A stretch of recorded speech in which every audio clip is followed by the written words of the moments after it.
এইভাবে বলা ঠিক না যে খামারিরা পথে বসে যাবে। পথে বসে যাওয়ার কোনো কারণই নেই। আমরা সরকার, মাননীয় প্রধানমন্ত্রীর নেতৃত্বে যেই সরকার চলছে, সেই সরকারের নীতিগত সিদ্ধান্ত হলো যে আমরা এই গবাদি পশু বিশেষ করে জবেও করার জন্যে কোনো আমদানি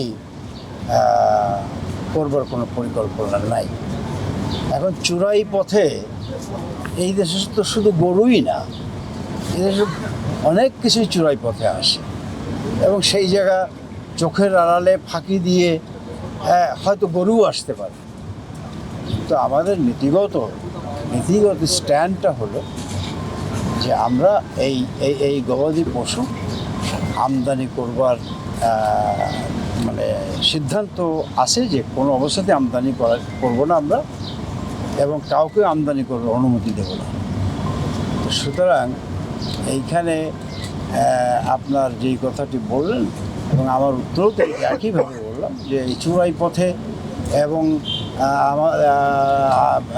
সীমান্ত রক্ষীদের চোখের আড়ালে হয়তো কিছু আসতে পারে, বা তারপরও আমরা আমাদের স্বরাষ্ট্র মন্ত্রণালয়কে অবহিত করেছি, তারা পদক্ষেপ গ্রহণ করবে যারা সীমান্ত রক্ষী আছে তারা যেন আরও বেশি তৎপর হয় যাতে করে অবৈধ পথে এই গবাদি পশু কেউ না আনতে পারে। গরুর খাদ্য হিসেবে স্পিনিং মিলে তুলা ব্যবহার করা হচ্ছে, এতে প্রচুর স্বাস্থ্য ঝুঁকি বাড়ছে, গরু মারা যাচ্ছে। এই ব্যাপারে প্রশাসনের তেমন উদ্যোগ আমরা দেখছি না। এটা তুলা খাওয়ানো হচ্ছে, স্পিনিং মিলের তুলা।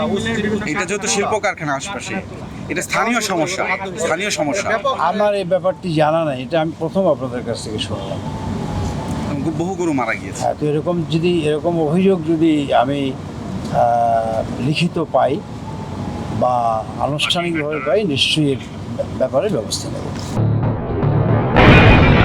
সবাই যখন জোয়ারে গা ভাসায়, কেউ শির দাঁড়া সোজা করে ঘুরে দাঁড়ায়। সময় যেখানে প্রতিনিয়ত হার মেনে নিতে শেখায়, কেউ চ্যালেঞ্জ ছুড়ে দেয়।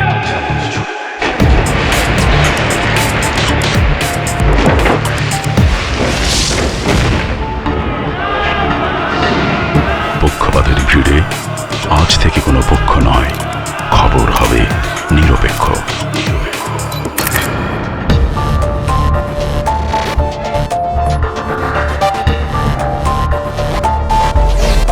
বানোয়াট তথ্যবাদ, খবর হবে নিখাদ।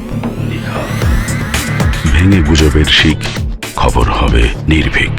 এলো মুক্ত চিন্তার স্বাধীন দৈনিক খবরের কাগজ। এখন খবর হবে নিখাদ, নির্ভীক।